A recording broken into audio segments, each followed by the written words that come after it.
about the sinuses. The sinuses are air-filled spaces in the bone of your head. There are 4 sets: the frontal sinuses in the forehead, the maxillary sinuses in the cheek, the ethmoid sinuses between the eyeballs, and the sphenoid sinuses dead center in the middle of your head. The sinuses are lined with the same pink lining as the rest of your nose, something we call the mucosa. So when we breathe through the nose, air goes in and it goes through the nose and sinuses before it gets to the back of the throat.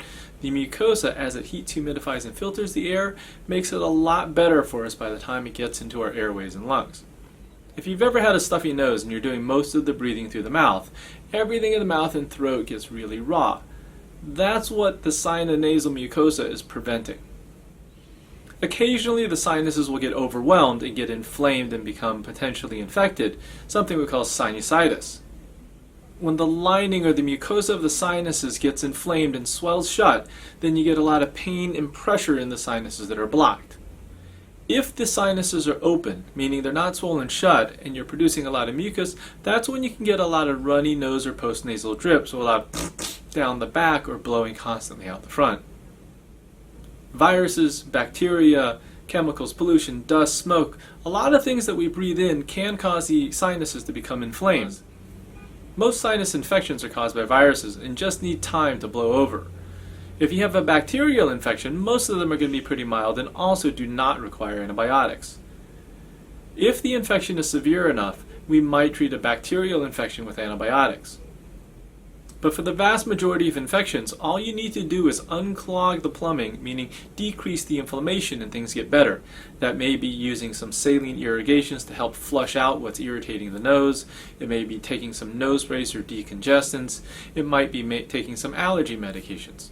A lot of people have heard that if you have very thick mucus, and especially if it's yellow, green, or brown, that it's going to be a sinus infection. It's possible, but it's not entirely true. You can have discolored mucus from viruses and from allergies.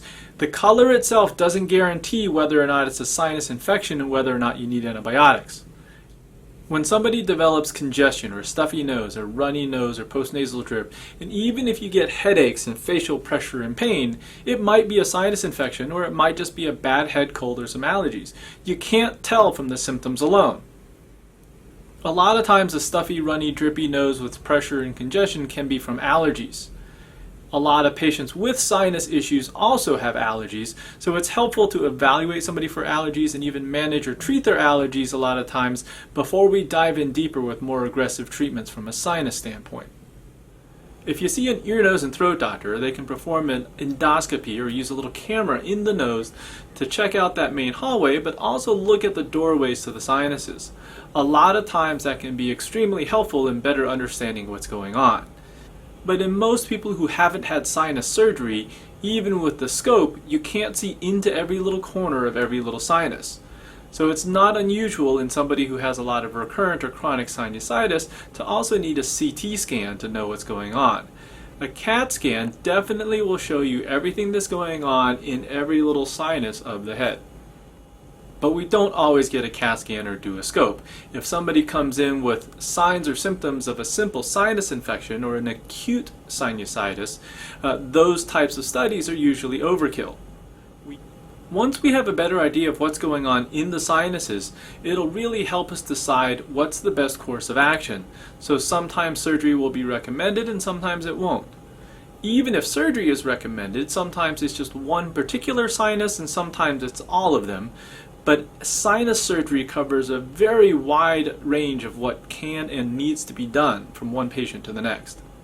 So once we see somebody with chronic or recurrent sinusitis, the 3 main things that we are looking for is, number 1, is there a structural or anatomic problem, meaning a narrowing or blockage that you're just constantly fighting against. So think of it like a kitchen sink with a pipe that's too small or got kinked or bent. It's more likely to clog up. The CAT scan or the endoscopy or the scope really give you a good idea about the anatomy. The second thing that we worry about is what's going into the nose, so what are you breathing in? So if you're breathing in a lot of chemicals, pollution, dust, smoke, it's going to cause more irritation, it's going to cause more swelling, it's going to cause more mucus. Again, think of a kitchen sink. If you're throwing enough chunks of food, hair, bits and pieces of stuff down there, no matter what the anatomy is or what the size of the plumbing is, it's more likely to clog. And lastly, it's also what's going on with your immune system. Most of us don't have any problems with our immune system, but some people do. So if you have any sort of immune deficiency or immune system weakness, you're more likely to get sick, and you're more likely to get sinusitis. At the end of the day, if somebody's having enough sinus issues and we find a structural or anatomic problem, then that's the situation where surgery might make sense. That having been said, surgery doesn't fix everything. Even a normal sized pipe can get clogged over and over again if your environment is bad enough, if you have an immune system issue, if there are enough other things going on. Fixing the anatomy or making the openings more open will help, but may or may not solve everything depending on what else is going on. I hope this video was helpful. If you have any additional questions, please leave it in the comments below.